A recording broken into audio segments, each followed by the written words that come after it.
우리 함께 봉독한 말씀을 중심으로 이웃에게 사랑을 베풀어야 합니다라는 제목으로 은혜를 나누도록 하겠습니다. 우리 제목 한번 같이 읽어볼게요.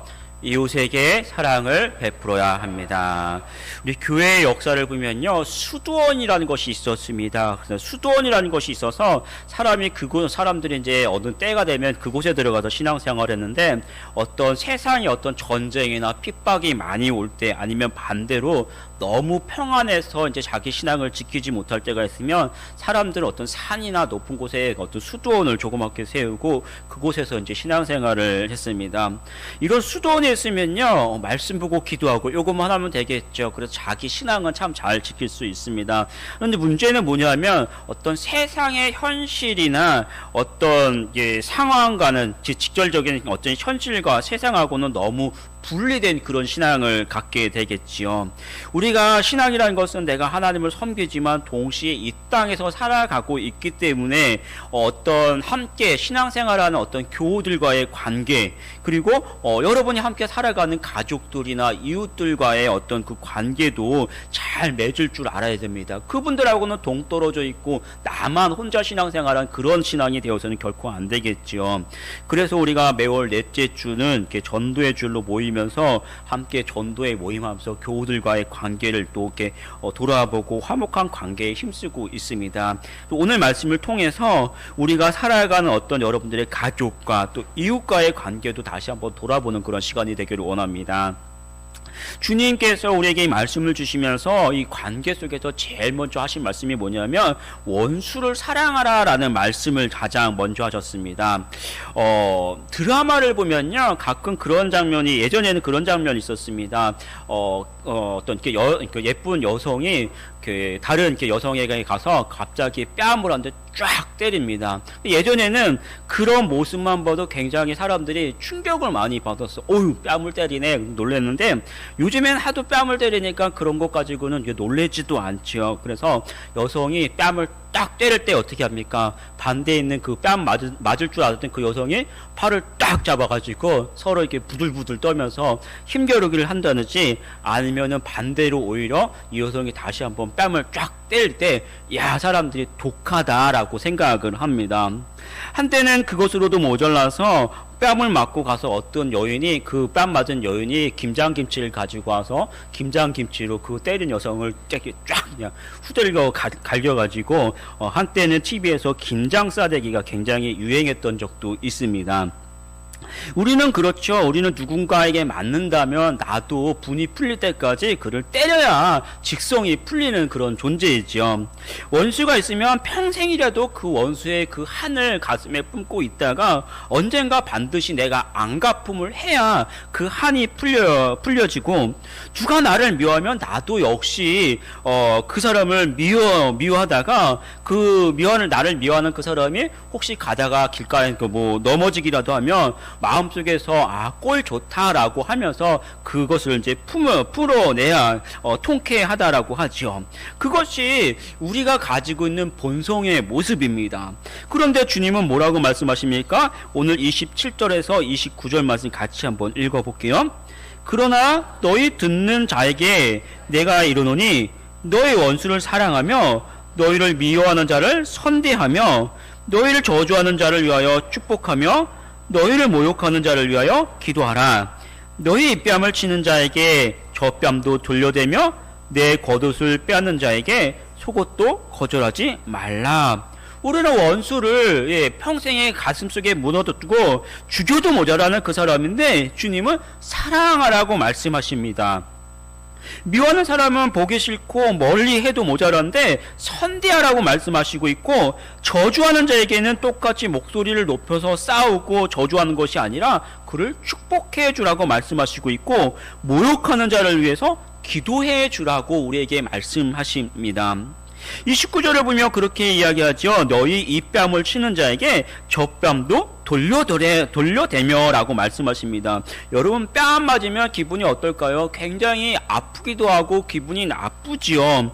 그리고 그것을 모자라서 굉장히 분이 차서 더한 것을 하고 싶은 것이 우리의 모습입니다. 그런데 뭐라고 말씀하십니까? 이 뺨을 맞으면 이쪽도 돌려대라는 거예요.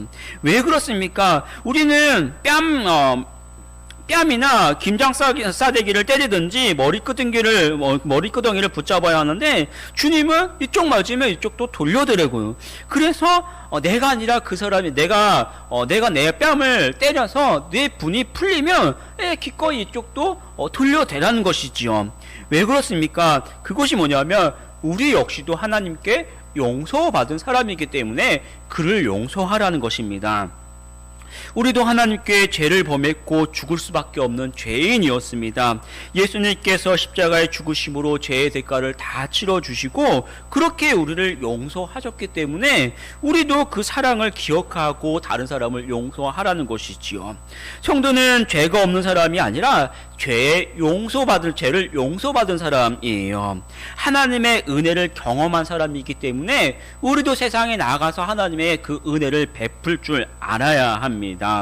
그래서 우리도 우리에게 잘못한 사람들을 용서하면서 하나님의 사랑을 배우고 세상 사람들에게 하나님의 사랑을 베풀어주고 보여주라는 말씀입니다. 그럴 때 그들도 우리를 통해서 하나님께 돌아오게 됩니다. 그래서 28절을 보면 너희를 저주하는 자를 위하여 축복하며 너희를 모욕하는 자를 위하여 기도하라라는, 축복하고 기도하는 가운데 그들이 하나님께 돌아오도록 하라는 것이죠. 그런 그냥 마음속으로만 됐어, 내가 잊어버리면 됐지 라고 하는 것이 아니라 그들이 용서하신 하나님의 사랑을 알도록 적극적으로 기도하고 또 축복해 주라는 말씀입니다. 사람은요, 감정이나 관계에 있어서 굉장히 약합니다. 누가 나에게 잘못하면 용서하는 것이 그렇게 쉽지는 않아요. 그러나 용서하지 못하면 어떻게 됩니까? 여러분, 내가 누군가를 용서하지 못하면 그 사람이 잘못되는 것이 아니라 정작 내 자신이 더 많이 괴롭게 됩니다.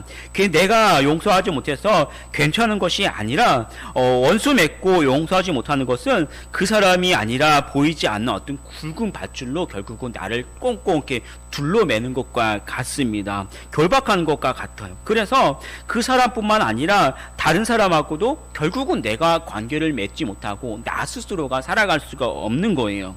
그리고 그러한 삶은 여러분을 위해 죽으시고 다시 사신 예수 그리스도를 전하는 그 길을 막아버리게 됩니다. 사랑하는 성도 여러분, 하나님을 깊이 사랑하고 내가 하나님의 사랑을 받는 것처럼 여러분도 이웃에게 나아가서 그들을 용서하고 하나님의 사랑을 전하고, 그래서 많은 사람들이 여러분을 통해서 하나님께 돌아오게 하는 우리 성도들이 되기를 축복합니다. 요즘에 이제 SNS를 보면은 인간관계에 대한 그런 어떤 조언하는 글들이 몇 가지가 있는데요. 많이 돌아다니는데, 한 글을 봤는데 밥값 계산할 때 이런 사람은 그냥 멀리 하라라는 그 조언이 있습니다. 그러니까 밥값 계산할 때 제가 이렇게 목록을 봤는데, 밥값을 계산할 때마다 화장실에 가거나 핸드폰을 들고 전화 받는 사람은 멀리 하라라고 이야기합니다. 계산할 생각이 없다라는 것이죠. 그리고 남이 계산하면 당연하게 생각하는 사람들인데, 이런 사람들의 특징은 고마워할 줄을 모르고 나는 항상 밥값을 내야 한다는 것입니다. 그리고 메뉴를 시킬 때 항상 비싼 메뉴만 고르는 사람이 있는데, 이런 사람은 배려하는 마음이 없다라고 이야기합니다. 그리고 어떤 말을 하냐면 다음에 내가 낼게 라고 하는 사람이 있는데, 이런 사람들을 보면 보통 다음에 또 안 낸다고 합니다. 꼭 그렇게 하라는 것은 아니죠. 물론 돈이 없어서 계산을 못하는 사람들도 많이 있습니다. 중요한 건 요지가 뭐냐면 세상 사람들도 관계를 맺을 때 대접을 받고 싶어 하는 것이죠. 한 번은 내가 주면 한 번은 내가 받고 싶어 합니다. 그러니까 베풀 줄도 아는 사람을 좋아한다는 것이죠. 하물며 그리스도인은 하나님의 풍성하신 은혜를 받은 사람이기 때문에 더 없이 이웃에게 베풀 줄 알아야 합니다. 이 말씀을 다시 한번 보겠습니다. 29절에서 35절 말씀 우리 교독하면서 보겠습니다. 제가 먼저 보겠습니다. 29절에서 35절 말씀. 너희 입뺨을 치는 자에게 젖뺨도 돌려대며 내 겉옷을 빼앗는 자에게 속옷도 거절하지 말라.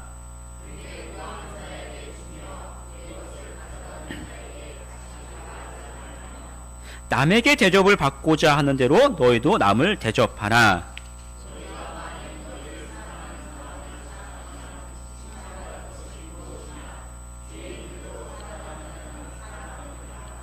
너희가 만일 선대하는 자만을 선대하면 칭찬받을 것이 무엇이냐? 죄인들도 이렇게 하느니라.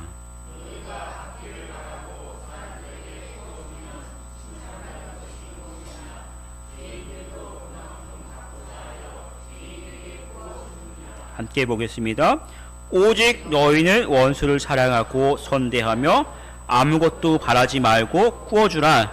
그리하면 너희 상이 클 것이요 또 지극히 높으신 이의 아들이 되리니 그는 은혜를 모르는 자와 악한 자에게도 인자하리라.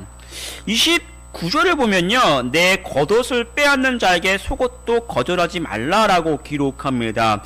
이 말씀이 마태복음 5장 40절에도 똑같이 기록됐는데 거기에는 이렇게 기록됩니다. 또 너를 고발하여서 속옷을 가지고자 하는 자에게는 겉옷도 가지게 하라, 이렇게 기록합니다. 그러니까 어떻게 보면 속옷을 이 사람이 원하는 건 속옷이죠. 속옷이 겉옷보다는 훨씬 이렇게 가치가 싸잖아요. 그러니까 속옷을 빼앗으려고 거짓말로 고발하는 겁니다. 그런데 그 속옷을 주려면 어떻게 해야 돼요? 겉옷을 마저 벗게 되잖아요. 그 사람이 뻔히 내 속옷을 빼앗으려고 고발하는데, 그럼 나는 그 거짓말쟁이를 위해서 내 것을 빼앗는 그 사람을 위해서 기꺼이 그 속옷과 이왕 벗은 김에 겉옷까지 마저 주라는 그런 말씀이 되는 것입니다. 기꺼이 다 내주라는 것이지요. 악과하지 말고. 왜 그렇습니까? 이러한 방식이 바로 세상 사람들하고 믿는 사람들이 이 삶의 방식이 원리가 다르다는 것입니다. 사람들은 내가 세상에 나가서 내가 벌어서 내가 수고해야 먹고 살 수 있습니다. 그런데 중요한 건 뭐냐면 세상의 원리는 자원이 한정되어 있기 때문에 그 속에서 내가 잘 살려면 항상 경쟁할 수밖에 없고, 또 그런 속에서 내 것을 누군가에게 준다는 건 굉장히 인색할 수밖에 없지요. 그러나 하나님이 맺는 사람은 물론 똑같이 이 세상에서 살면서 나도 수고해야 하지만, 그렇게 내가 살아가면서도 동시에 하나님께서 나에게 주신다는 것을 우린 믿고 있기 때문에 어떤 인색한 삶이 아니라 하나님의 주신 것들을 다시 줄 수 있는 그런 베푸는 마음, 좀 넓은 마음이 좀 필요한 것이, 그렇게 우리는 살아갑니다. 여유가 있다라는 것이죠. 그래서 풍성히 복 주시는 그 하나님을 마음껏 베풀어 주라는 거예요. 그러니까 내 것이 아니라 하나님께서 내게 주신 것을 내가 베풀어 주면 하나님 역시도 더 많은 것들을 우리에게 주십니다. 우리 주일학교의 찬양을 보면은 그런 찬양이 있죠. 사랑은 참으로 버리는 것, 그런 찬양이 있습니다. 그 가사를 보면 이렇게 기록합니다. 사랑은 참으로 버리는 것. 사랑은 참으로 버리는 것, 더 가지지 않는 것. 이상하다 동전한 일 움켜 잡으면 없어지고 쓰고 빌려주면 풍성해져 땅 위에 가득하네. 그 다음에 어떻게 합니까? 오 하고 이렇게 놀랬죠. 사랑은 참으로 버리는 것.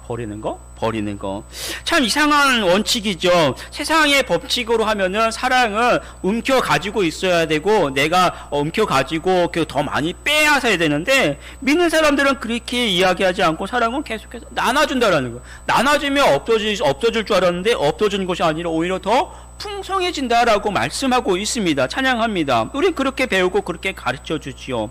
예수님께서 그렇게 우리에게 보여주셨잖아요. 한 아이가 자기 먹을 그 도시락, 그 물고기 2마리하고 보리떡 5개를 가지고 왔는데 어떻게 했습니까?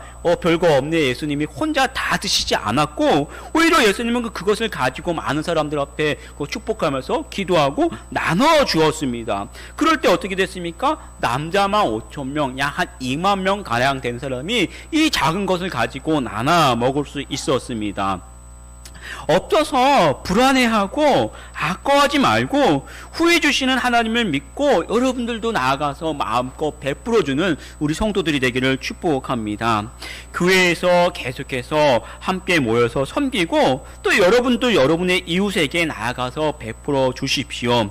그래서 사람들이 저 사람은 없는 것 같지만 참 잘 나눠준다. 그런 모습을 마음껏 보여주세요. 그러면서 역시 하나님 믿는 사람은 다르구나 하는 그런 모습을 보여주기 바랍니다. 우리나라도 동방의 은둔한 나라라고 이야기합니다. 나라의 문을 닫고 다른 나라와 교류를 하지 않으니까 평온한 것이 아니라 계속해서 뒤처지고 오히려 더 가난하고 어떻게 보면 미개한 그 속에서 깨어지지 않는 그런 나라가 우리나라였죠. 그런 속에서 선교사님들이 들어오셔서 우리나라 안에 학교를 지어서 사람들에게 글을 가르쳐주고 어떤 살아가는 그 원리들을 가르쳐주고 인권을 가르쳐줍니다. 또 선교사님들이 들어오셔서 사람들이 굉장히 많은 질병으로 죽어가니까 병원들을 세워서 질병을 고쳐주었죠. 그런 흔적이 오늘도 보면은 연세대, 숭실대, 배재대, 또 연대병원, 이대병원 이런 것들이 그때 세워져서 아직까지 있는 그런 유산들로 남아 있습니다.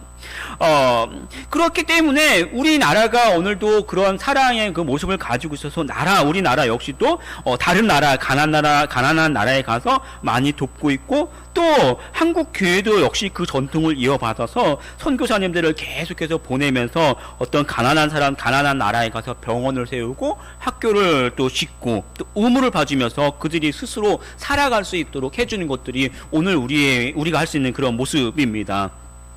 우리가 섬기고 있는 우리 선교사님들 몇 분 계시죠? 우리 몽골에 계신 우리 이동훈 선교사님, 황기영 선교사님 계신데 이분들은 제가 평신도 때부터 같이 있던 그런 선교사님들이에요. 평신도 사역자입니다. 평신도로 선교사로 나가신 분들인데 이 선교사님들이 원래 치위생사였어요. 치위생사.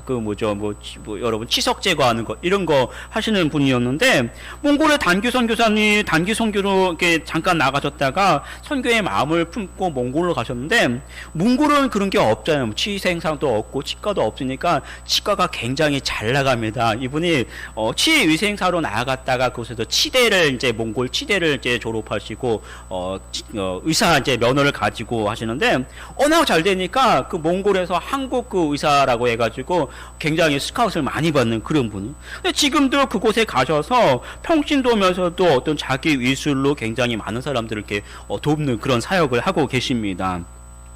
우리 필리핀 우리 박준영 이지영 선교사님 계신데 이 사모님이 꽃동산 교회 출신이에요. 어린이 사역으로 굉장히 탁월한 분이시죠. 이분이 가셔서 필리핀에서 학교를 지금 세우고 아이들을 굉장히 어마어마한 아이들을 이제 가르치고 계시고 우리 시국에 우리 지금 다녀가셨죠. 시국 선교사님들도 지도자 사역을 하고 계십니다.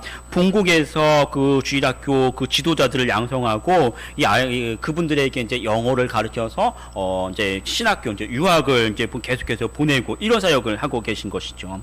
근데 그렇게 선교사님들을 우리가 같이 돕고 하나님의 사랑을 베풀고 있지만 중요한 건 여러분들도 또 여러분의 어떤 삶의 터전으로 가셔서 여러분의 이웃들에게 그렇게 계속해서 하나님의 사랑을 베풀 줄 알아야 합니다. 단지 내가 얼마 꺼주면 내가 힘들 때 나한테 오면 내가 100만 원 꺼줄게 반드시 갚아라 그런 모습이 아니라 그런 대가를 바라는 것이 아니라 우리가 한없이 크신 하나님의 사랑을 받았기 때문에 우리도 거저 주는 거예요.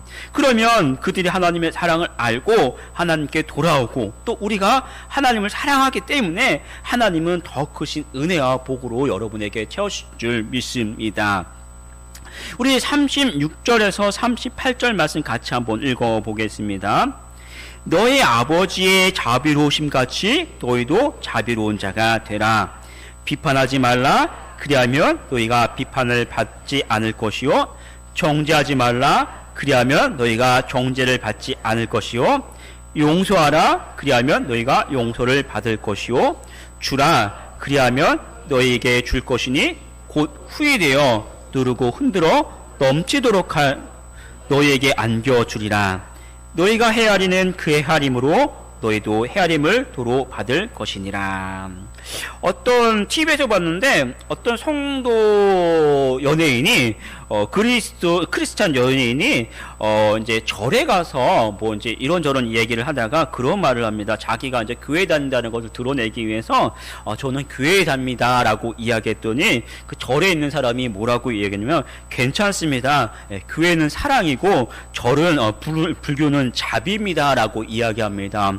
그 말을 들었을 때 뭐라고 하면 어떤 시청자들이 참 굉장히 허용적인 어떤 그런 이제 태도를 이제 보게 되겠죠. 그런 것들이 굉장히 절이 뭐 자비롭다라고 할 수 있고 또 종교 통합의 모습을 보여주는데, 그리고 우리가 이제 자비라는 이 말을 들을 때 굉장히 어떤 알 것 같으면서도 자비가 뭐지라는 어떤 이해에 정확하게 의미가 다가오진 않습니다. 마치 이 자비라는 말은 교회보다도 어떻게 보면 불교에서 더 많이 쓰는 그런 용어로 우리가 굉장히 익숙하죠. 그러면 이 말처럼 자비라는 것이, 그 사람이 말했던 것은 자비라는 것이 교회의 사랑을 표현한 것인가, 그런 생각도 마치 듣게 됩니다. 이 마태복음에서는 자비라고 표현하지 않고요, 마태복음 5장 48절을 보면 이렇게 표현합니다. 제가 읽어드릴게요. 그러므로 하늘에 계신 너희 아버지의 온전하심 같이 너희도 온전하라라고 표현하고 있습니다. 그러니까 다시 보면은 원래 주님께서 말씀하신 것은 유대인들에게 너희도 온전하라라고 그렇게 말씀을 하셨는데, 이 말씀이 누가가 어떤 이 유대인들이 아니라 헬라나 이방 사람들에게 이렇게 이야기를 할게 온전하라고 이야기를 하려 하니까, 그러니까 이 사람들이 온전한 게 뭐지라는 게 이해를 못하게 되는 것이죠. 여러분들에게 주님의 온전하신 대로 온전하라는 것은 우리는 이제 예수님의 온전하심을 아니까 이해를 하는데, 이 예수님을 모르는 사람들은 온전한 게 뭔지 모르니까 그 말을 다시 돌려서 서로 너희도 서로 이렇게 자비를 베풀어라, 그렇게 이야기하는 것이죠. 그러니까 다시 말하면 조금 잘못했어도 좀 용서할 줄 알고, 가난한 사람이 있으면 좀 돕고 사랑을 베풀어라, 이렇게 표현을 하는 것입니다. 그런 의미에서 보면요, 이 마태복음과 누가복음을 같이 살펴보면 이 가난한 그런 의미에서 보면 성경에서 이야기하는 자비라는 것은 불교에서 이야기하는 어떤 사랑, 그런 자비하고는 조금 다른 이야기가 있습니다. 왜냐하면 우리는 어떻습니까? 불교는 자기들이 온전해진다라고 이야기하는데 우리는 결코 온전한 존재가 아니에요. 우리는 죄인이고 약합니다. 그래서 혹시 우리에게 잘못한 사람이 있으면 용서하는 것이 그렇게 쉽지 않은 게 우리의 모습이지요. 또 누군가에게 베풀어 주기도 쉽지 않습니다. 그러나 우리가 하나님의 사랑을 받았기 때문에 그 사랑을 기억하면서 우리도 이웃에게 사랑을 베풀어 줄 때 하나님의 마음을 알아갈 수 있고 온전하신 하나님의 성품을 닮아갈 수 있습니다. 말씀을 마치도록 하겠습니다. 성도가 교회 안에서만 거룩해서는 결코 안 됩니다. 교회 안에서 하나님의 사랑을 회복하고 그 사랑을 여러분의 가슴 속에 품고 나아가서 여러분의 어떤 가족과 또 이웃에게 나아가십시오. 그래서 그들에게 사랑을 베풀어주고 또 용서해주고 도와주고 섬기면서 하나님의 사랑을 전할 수 있는 우리 성도들이 되기를 축복합니다.